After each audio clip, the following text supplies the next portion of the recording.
Sin Distancias hablamos ahora de lengua española. El tema que ha propuesto el profesor José Ramón Carriazo de la Facultad de Filología. José Ramón, un saludo y gracias por acudir a esta cita de nuevo. Hola, muchas gracias por invitarme. Digo de nuevo porque José Ramón es un adepto a estos programas, siempre trae cosas interesantes, temas de diálogo que yo creo que nos tienen mucho que decir tanto a los estudiosos, alumnos, estudiantes de filología, de nuestra facultad, de la UNED por supuesto, y yo creo que de otras facultades, y yo creo que a todos los interesados en cuestiones de lengua. La invitada que nos ha traído hoy es Ariana Suárez Hernández. Bienvenida a la UNED. Es profesora coordinadora del Departamento de Filosofía, Lenguaje y Literatura en la Facultad de Humanidades de la Universidad Carlos III. ¿Es así? Coordinadora no, pero docente sí. ¿Qué tal? Muchas gracias. Pues muchas gracias por acudir a esta cita también. José Ramón Carriazo es profesor en la Facultad de Filología de la UNED, ya lo he dicho, en el Departamento de Lengua Española y Lingüística General. Los dos son profesores dentro del máster Elaboración de Diccionarios y Control de Calidad del Léxico Español. ¿No es así, José Ramón? Así es, así es. Además, yo soy el secretario académico de ese máster que tiene ese nombre tan espantoso como es el de Elaboración de Diccionarios y Control de Calidad del Léxico Español. Por lo largo, es un antitítulo, yo creo, ¿no? Es un antitítulo. Por lo menos periodísticamente sí, no venderéis nada, ¿eh? No te creas, ya hemos salido en un par de medios, salimos en La Voz de Galicia elegidos como el máster más raro de la Universidad Española, en cuanto que la profesión de lexicógrafo pues suena a algo entre homeopatía y artes mágicas. Y este verano, creo recordar, salimos en El País como uno de los másteres más valorados de la UNED. El título es verdad que no acompaña a esa buena fama periodística que tenemos. Pero bueno, yo creo que es interesante dar a conocer precisamente este espacio, el espacio de radio al que llamamos Sin Distancias, de un modo general, y que se lleva a cabo desde el CEMAP, el Centro de Medios Audiovisuales de la UNED, se emite en Radio 3 y luego queda colgado en canal.uned.es y en YouTube UNED, con lo cual vuelvo a repetir, alumnos tanto de la UNED, del máster directamente, pero de la Facultad de Filología o de otras facultades pueden acudir a este programa que quedará ahí colgado. Pues nos comentas un poco, José Ramón, en qué consiste el máster, repito, Elaboración de Diccionarios y Control de Calidad del Léxico Español. Sí, es un máster, es unos estudios de posgrado que ofrece el departamento, entre otros másteres que tiene el departamento dentro de la Facultad de Filología, cuyo objetivo es la formación de lexicógrafos, tanto teórica, de investigadores en teoría de los diccionarios o metalexicografía, como en la vertiente práctica. Y tenemos a gala ser de los pocos másteres, no me atrevo a decir el único, que tenemos prácticas profesionalizantes en editoriales. El mundo editorial ha sufrido mucho con la crisis. Desde luego la revolución digital ha acabado con el diccionario en papel, tal como se entendía en el siglo XX, pero sigue habiendo productos lexicográficos y todavía se puede avanzar mucho en la generación de contenidos de calidad, de ahí lo de control del léxico, ya no para el soporte papel, sino para el soporte informático. Y creo que ofrecemos una formación muy útil, no solo para aquellos que se vayan a dedicar a la elaboración, a la confección de diccionarios históricos, escolares o bilingües, que son ahora mismo los tres campos en los que más lexicógrafos se necesitan, sino también la generación de contenidos de calidad en lengua española, prácticamente de cualquier tipo. Y por eso es importante esa segunda parte de control de calidad. Estamos hablando de corrección de pruebas de libros, de redacción de textos para blogs o bitácoras de las más, o incluso participar en equipos como puede ser el de la Fundeu o la sección de consultas lingüísticas de la Real Academia, o incluso gabinetes de prensa de grandes empresas que requieren de profesionales con formación lingüística que sean capaces de proyectar una imagen acorde con los intereses de las empresas en textos escritos, ¿no? Entonces, creo que ahí es donde el máster puede aportar a la oferta educativa de la UNED y aporta, de hecho, a la oferta educativa de las universidades públicas españolas algo que está poco valorado y que yo creo que tiene, sin embargo, mucho futuro. Sí, yo creo, iba a hacer hincapié un poco, profesor Carriazo, que la labor del lexicógrafo no acaba precisamente o no se agota porque es verdad que el papel impreso, bueno, va a la baja, sino yo creo que se abren nuevas vías, ¿no? Todo lo que has comentado, la Fundeo, por ejemplo, hace una labor excelente que luego puede consultar cualquier ciudadano, ¿no? Sí, es una labor también de expansión. Algo que estaba en el diccionario desde sus orígenes académicos y desde que Nebrija hizo el primer diccionario con el español como lengua de origen, en la labor de servicio público del lexicógrafo. Ante la lengua, digamos, hay dos posibilidades: verla como una herramienta de comunicación o como una cuestión de expresión personal. Pues el lexicógrafo nos ayuda en ambos aspectos, tanto a expresarnos utilizando la lengua como a que esa lengua sirva de medio de comunicación colectivo.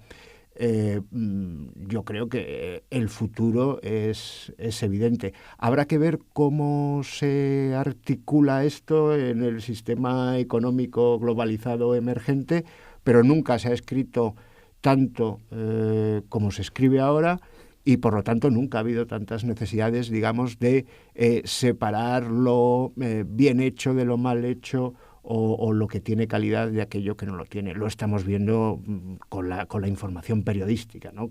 Lo difícil que es controlar la calidad de las informaciones que nos llegan a través de las redes sociales o a través de medios más informales de información, como pueden ser los blogs personales. No sabemos distinguir la verdad, e incluso los filósofos llegan a hablar de que estamos en la época de la posverdad, ¿no? El lexicógrafo, digamos, que puede aportar un conocimiento técnico muy específico con muchos siglos de antigüedad a esa tarea inmediata, sino urgente, que tenemos, que es distinguir lo bueno de lo malo, lo verdadero de lo falso, lo que tiene calidad de lo que no la tiene. Desde luego hay campo, yo creo, y experiencia ni cuento. Tú eres docente en Diccionario y Sociedad y nuestra invitada, Ariana Suárez, es docente en Ideología Pragmática y Diccionarios, que eso ya el título ya me ha impresionado, Ariana. Si te impresionaba el título del máster, supongo que el de la asignatura el subtítulo también. Exacto. Bueno, es una asignatura que está más bien orientada a la labor concreta del lexicógrafo a la hora de ponerse, de meterse en faena, ¿no? Digamos, cuando realmente necesitas elaborar una descripción lexicográfica. En muchos casos se comprueba que la ideología de esa persona, de ese lexicógrafo, va a estar presente en las definiciones que realiza. Y eso es algo contra lo que tenemos que luchar, porque está comprobado que, salvo casos específicos, evidentemente un diccionario ideológico pues es la excepción, ¿no? Pero en un diccionario descriptivo, desde luego, no debería aparecer ese tipo de sesgo ideológico. Claro, los diccionarios, además, son herramientas lingüísticas y al mismo tiempo trabajan con un material que es lingüístico. Hay que tener en cuenta las características de la lengua y, en concreto, nosotros trabajamos con los diccionarios de la lengua española. La lengua española tiene, solamente por el número de hablantes y por la distribución geográfica, es una lengua multicultural. Se habla de que es una lengua multinacional, que cabe la posibilidad de que sea también una lengua internacional, que es una lengua de las lenguas globales, de las lenguas más aprendidas como segunda lengua, pero eso implica, esa multiculturalidad implica que hay también muchas visiones del mundo que se expresan con lengua española. El lexicógrafo, en la dicotomía que decía yo antes, por un lado se expresa en lengua española y por otro lado está creando una herramienta que sirva para que una colectividad que es multicultural y con distintas visiones del mundo pueda utilizar esa lengua para expresar su visión del mundo con su ideología. Para ello, el lexicógrafo tiene que poner a un lado, como decía Ariana, su propia visión del mundo personal y darse cuenta de lo que para él es como es por una cuestión cultural o por una cuestión de experiencia, de historia personal, pero que a los demás en principio eso no les tiene que afectar. Además, el diccionario, y yo creo que ahora lo apuntará Ariana, es una herramienta para aprender la lengua.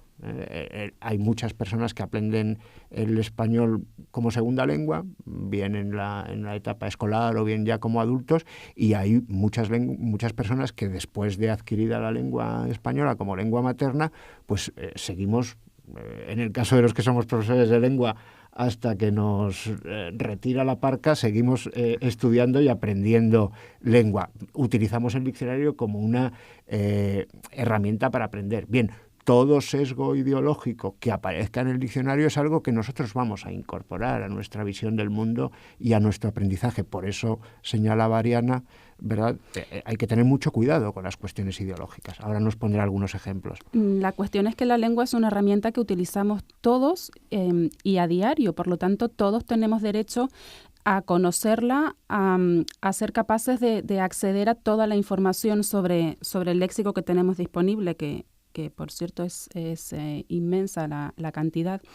El problema viene cuando uno necesita encontrar cierta información, averiguar, por ejemplo, una descripción de un término y te encuentras con una descripción con una marca ideológica. Entonces es el estudiante, el hablante, el ciudadano, el que necesita decidir qué es lo que es marca ideológica y qué es lo que realmente es una definición lexicográfica. Por eso consideramos que es necesario que esa ideología no aparezca y que en cualquier caso, si apareciera, debería marcarse con cualquiera de los sistemas de marcación con los que se cuenta en lexicografía.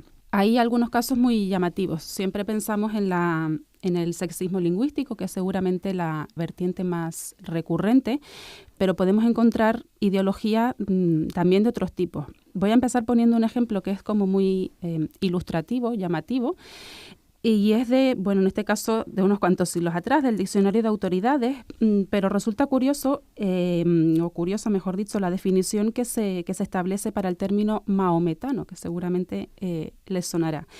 La definición dice: lo que pertenece a Mahoma y su detestable secta. Bueno, pues a esto nos referimos precisamente con eso de es necesario eliminar la ideología, porque entonces quien hoy recurre... no sería ni políticamente correcto, Ariana. No, hoy desde luego provocaría mucha discusión. El problema es que cuando alguien recurre a un diccionario para intentar ampliar su conocimiento o simplemente por desconocimiento, si eres un hablante de otra lengua y pretendes conocer determinados términos en nuestra lengua, te encuentras con definiciones de este tipo. Si eres filólogo, pues a lo mejor tienes las herramientas para saber esto sí, esto no, esto es descripción, esto es ideología, pero probablemente un estudiante, un alumno de español como segunda lengua, pues no sea capaz de distinguir eso, ¿no? Y ese es el origen del problema o de la preocupación de esta presencia de la ideología en los diccionarios. O sea que eso sería un trabajo continuo y constante, ¿no? De renovar constante, o de detectar. Exacto, una revisión constante. Hay muchísimos trabajos ya sobre este asunto, especialmente sobre el sexismo lingüístico. Y además, pues bueno, precisamente en la asignatura que imparto yo, en Ideología Pragmática y Diccionarios, se han realizado varios trabajos de fin de máster que se han presentado recientemente y además con buenos resultados. Que demuestran precisamente que la ideología sigue presente en los diccionarios, aunque es verdad que ha habido mucho avance. Tenemos que reconocer que los diccionarios pues actualmente se están esforzando por intentar eliminarla, están modificando muchas descripciones, pero aún es posible encontrar muchos rasgos, mucho sesgo ideológico. Sí, hay tres aspectos que ha introducido Ariana que son fundamentales. Por un lado, la historia, que ya nos ha puesto el ejemplo del Diccionario de Autoridades. Los diccionarios reflejan la ideología del redactor y el redactor es un miembro de la colectividad que usa el diccionario, con lo cual no nos tenemos que extrañar o el avance no vendría por corregir lo del pasado está ahí. Digamos que no sería una cuestión, tú has hablado de lo políticamente correcto, Miguel, no sería una cuestión de memoria histórica. Evidentemente, en el 1726, la secta, hoy no lo llamaríamos secta, de Mahoma, pues le parecía al lexicógrafo detestable. Bueno, pues estamos en un contexto de monarquía católica, compuesta, que nada tiene que ver con la actualidad. Otro aspecto que ha señalado Ariana es que esto permanece en el diccionario. El diccionario de la Academia es un diccionario de acarreo. Es decir, hay elementos que están ahí, que llevan ahí no más de 300 años, pero sí más de 200 años, ¿no? La primera edición del diccionario usual es de 1780. Hay elementos que están ahí desde hace 237 años. Cuando decimos cómo es que en el diccionario aparece asín, o cómo es posible que los académicos hayan introducido asín en el diccionario, asín está en el diccionario desde 1780. No hay ningún académico vivo actualmente, a no ser que haya alguno por ahí que duerma en un ataúd desde entonces, que sea responsable de la introducción. Y el tercer aspecto que ha introducido Ariana, que es importante subrayar, es el de la marcación. Ella ha hablado de la marcación. Las marcas actualmente son estas abreviaturas que nos hablan de restricciones de uso. Es decir, el hecho de que una palabra aparezca en el diccionario no quiere decir que la Academia recomiende que se pueda usar. La Academia reconoce, describe que ese uso se da. ¿Por qué? Porque lo tiene documentado en corpus y en investigaciones que hace sobre el uso real de la lengua. Entonces, cuando la palabra almóndiga aparece en el diccionario, ¿es que la Academia recomienda el uso de almóndiga? No, almóndiga aparece con una abreviatura VULG, que quiere decir que tiene un uso restringido al estilo o registro vulgar. Con lo cual, pues cuando estemos utilizando un registro, un estilo vulgar, motivado por nuestro interlocutor, por las circunstancias, por el tema del que estemos hablando, por ejemplo, si estamos escribiendo una novela y queremos caracterizar a un personaje como vulgar, utilizaremos para hacerlo un registro vulgar en aquellos parlamentos que haga el personaje. Ese personaje dirá almóndiga. Ahí están los planos del lenguaje, ¿no? Exacto, ahí están los planos del lenguaje. Fortunata dice almóndiga y Jacinta dice albóndiga. ¿Por qué? Pues porque Jacinta, digámoslo así, es la cursi de la novela, o mientras que Fortunata pues es la guapa, es la maja, la chulapa, y por lo tanto habla el registro vulgar de los chulapos. En eso estamos de acuerdo. Otra cosa es que la Academia, digamos, mantenga lo que decía Ariana, esos usos que en el caso del sexismo, como ella ha apuntado, ahora nos tienes que dar algún ejemplo, Ariana, en el caso del sexismo eso es muy polémico. Se trató ya de reformar el diccionario, pero hay campos léxicos, es decir, conjuntos, subconjuntos de palabras en el diccionario enteros que tienen polémicas. No sé qué ejemplos nos va, pero las profesiones o lo relacionado con la mujer, bueno, vamos a darle a ella la palabra para que nos ilustre. Bueno, justamente es que el principal debate que surge en este asunto es justamente lo que acabas de comentar. El diccionario tiene que mantener los términos, aunque sean marcados. Por ejemplo, un término despectivo debería aparecer en el diccionario. Y esto es algo que provoca mucho debate. O sea, suele ser un tema bastante recurrente. Yo en mis clases lo veo. Cada vez que sale este tema, todo el mundo quiere opinar. Parece que sobre el sexismo lingüístico todos tienen una opinión formada. ¿El diccionario debe mantener los términos aunque sean despectivos? Mi opinión es que sí. Desde luego el diccionario es una herramienta que describe el lenguaje y que en ningún caso te obliga a utilizar los términos. Yo no veo la necesidad de eliminar, por ejemplo, la acepción de sexo débil, que aparece definida en el diccionario de la Real Academia como el conjunto de las mujeres. ¿Es despectivo? Pues por supuesto que puede serlo, pero ¿por qué habría que eliminarlo? Quiero decir, un hablante tiene el derecho de poder acceder a esa información. Si un estudiante de español como segunda lengua escucha la expresión sexo débil y quiere averiguar de qué se trata, lo busca en el diccionario de la Real Academia y no aparece, lo que hará irse pues a cualquier otra fuente que desde luego no va a ser fiable lingüísticamente hablando. Entonces, por supuesto que tienen que aparecer los términos, pero siempre dando la información añadida de en qué registro, en qué momento, en qué ámbito se pueden o serían aceptables esos términos. Ejemplos tenemos muchos. Acabo de nombrar el de sexo débil, pero podemos ver esta distinción o este sexismo lingüístico en muchos otros aspectos. Por ejemplo, los diccionarios suelen incluir ejemplos de uso.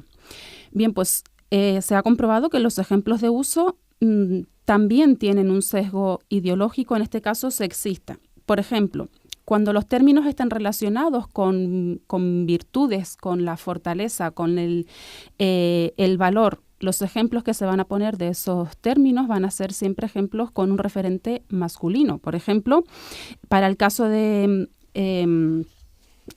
valiente, el ejemplo va a estar siempre relacionado pues con es un chico muy valiente, por ejemplo, ¿no? Sin embargo, cuando el término se refiere a algo como más débil, bonito, una cualidad física, los ejemplos van a estar siempre con un referente femenino.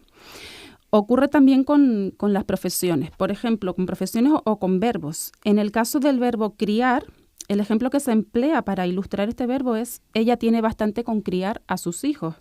Mientras que, por ejemplo, para la entrada de político, el ejemplo que se emplea es un jefe político o lo ha dicho no sé qué político.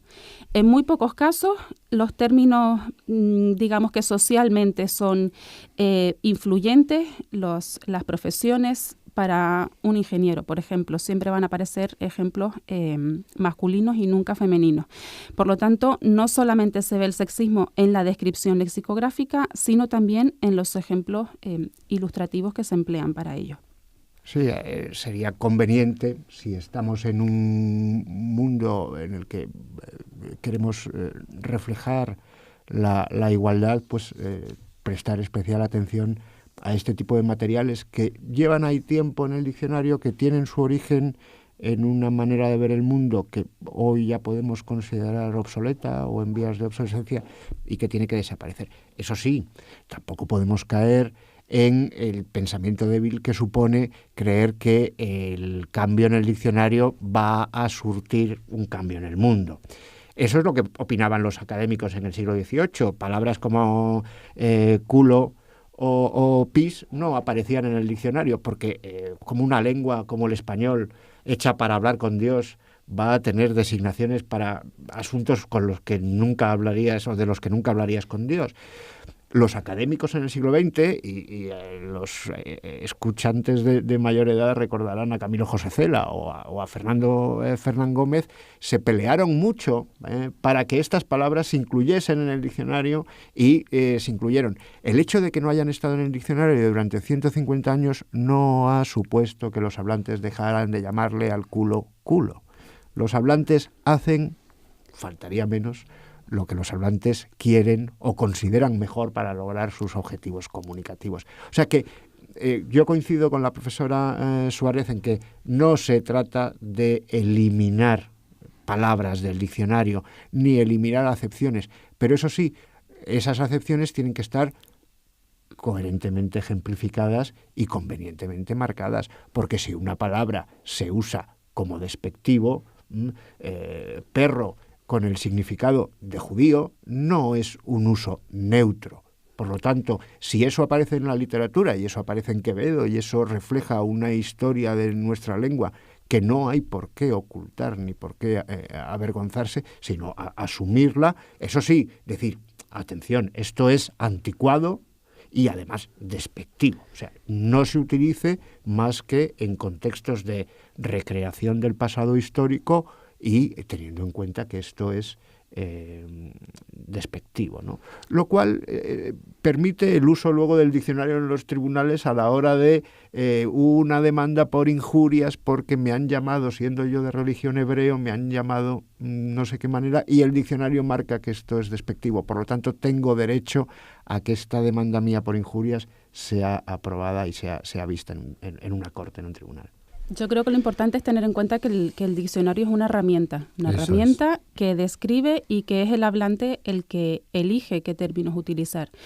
No podemos pensar que porque el diccionario incluya un insulto está bien utilizarlo. Eso evidentemente es decisión del hablante porque en la lengua son los hablantes los que deciden, somos los hablantes los que la utilizamos, pero también somos los hablantes los que tenemos el derecho de saber los significados de las palabras. Es aclarar el conocimiento, además, ¿no?, sobre esa palabra. Exacto. Es la labor del diccionario. Tanto para hablantes de segunda lengua como también para los que la tenemos como primera lengua. Es una herramienta que contiene información y a la que tenemos el derecho de acceder. Evidentemente, luego cada uno elige qué términos va a utilizar. de todas formas, hemos estado hablando del sexismo lingüístico, que es como lo más llamativo, pero también existen sesgo ideológico, por ejemplo, religioso. No solamente se va a ver esa marcación, como digo, en la cuestión de género, sino también en la religión o en la política. Estoy pensando, por ejemplo, en la definición que contiene el DRAE 2005 para la palabra ateo, y lo define como que niega la existencia de Dios. Y Dios aparece en mayúscula, o sea, como nombre propio. Es decir, un ateo es aquel que no cree en el Dios católico, pero no reconoce la posibilidad de que el Dios no tiene por qué ser católico. Quiero decir, un ateo no cree en una divinidad, pero no en un Dios católico. En el momento en el que la definición recoge esa palabra en mayúscula como nombre propio, está dando por sentado que la religión es la católica y no otra. Ocurre también, por ejemplo, en política. La definición para república recoge algo así como lugar donde reina el desorden por exceso de libertades. ¿Por qué por exceso? La libertad se tiene o no se tiene, pero en el momento en el que uno marca que hay un exceso, está dando a entender pues una ideología política que seguramente no debería estar presente en un diccionario. Aquello de el amarillo es el color de los limones, cuando los limones solo son amarillos en Castilla. En Ceuta y en América son verdes. Lo que se llama en Perú el limón sutil, que es el limón ceutí, pero sutí pronunciado a la peruana. Eso hay errores en el diccionario, pues como obra humana que es, y por eso es interesante que se hagan estudios y se pueden hacer muchas reflexiones teóricas sobre el diccionario. Bueno, y sobre eso, y yo creo que otra de las razones fundamentales es la existencia del máster de la UNED, elaboración de diccionarios y control de calidad del léxico español, de los que son docentes, profesores en este máster, José Ramón Carriazo Ruiz, que es profesor en la Facultad de Filología de la UNED, y Ariana Suárez Hernández, que es profesora en la Facultad de Humanidades de la Universidad Carlos III de Madrid. Un placer encontrarnos en un espacio de diálogo en el que las palabras y los diccionarios son protagonistas, pero que yo creo que han dejado muy claro que el diccionario es una herramienta para que el hablante, tanto estudiante del español como segunda lengua o de hablante de primera lengua, sepa que es una herramienta que los investigadores ponen en su mano y que luego es cuestión del propio hablante qué utilidad le da esa herramienta, ¿no? Yo creo que siempre aprendemos escuchando y la verdad que ha sido un placer. Pues nada, muchas gracias. Muchas gracias, Miguel, por la invitación. Bueno, a mí me gustaría acabar simplemente con una idea. Parece que somos como muy pesimistas, pero la verdad es que hay que reconocer que se están haciendo avances. Entonces, precisamente el objetivo de nuestro máster y en concreto de esta asignatura es saber qué se puede corregir, qué se puede mejorar y que para eso estamos formando alumnos que en un futuro serán lexicógrafos. Pues yo creo que estáis en el buen camino. Muchas gracias y hasta otra ocasión. Hasta la próxima. Gracias.